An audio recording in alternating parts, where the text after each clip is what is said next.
पगली मोर तोर मूच मुच हाँसी यद झूलत रही थे वो मोर आँखी च आँखी अंतसला मारे बान।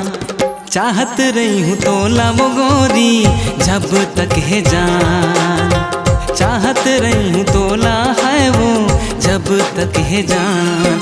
ये प्रेम पगली मोर तोर मूच मुच हाँसी यद झूलत रही थे वो मोर आँखी च आँखी अंतसला मारे बान। चाहत रही हूँ तोला वो गोरी जब तक है जान, चाहत रही हूँ तोला वो गोरी जब तक है जान।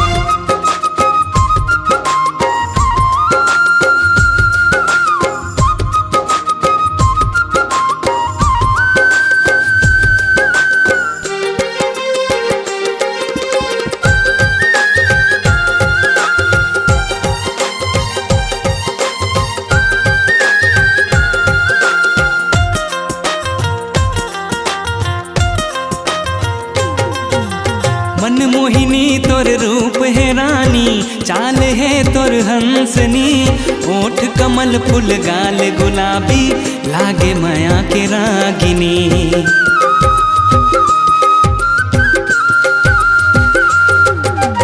मन मोहिनी तोर रूप है रानी, चाल है तोर हंसनी, ओठ कमल फूल गाल गुलाबी लागे माया के रागिनी। आ बन के रहिबो हम दिया बातें यद गढ़े है तोला सिर तो मुरच खाती ऊपर वाला वो भगवान।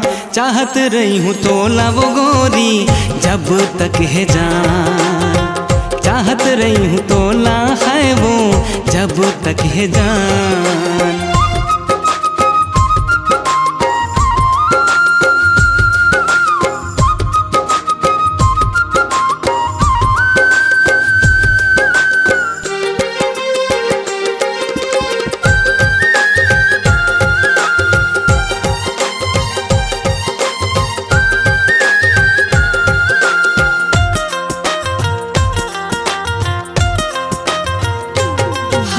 सबले अलग तय लाख माए मृग नैनी गज गामनी, कर ले कबूल तहु मोर मयाला दिल जुगनी मोर कामिनी।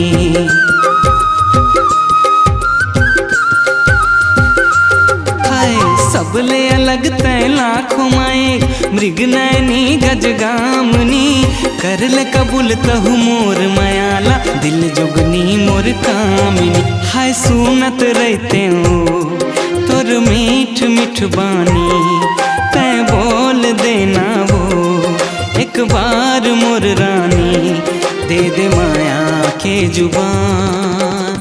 चाहत रही हूँ तोला वो गोरी जब तक है जान, चाहत रही हूँ तोला वो गोरी जब तक है जान।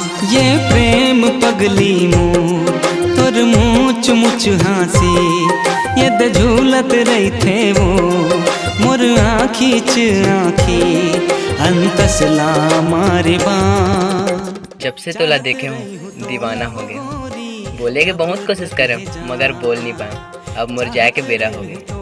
वो गोरी जब तक है जान, चाहत रही हूँ तोला वो रानी जब तक है जान, चाहत रही हूँ तोला है वो जब तक है जान, चाहत रही हूँ तोला वो गोरी जब तक है जान।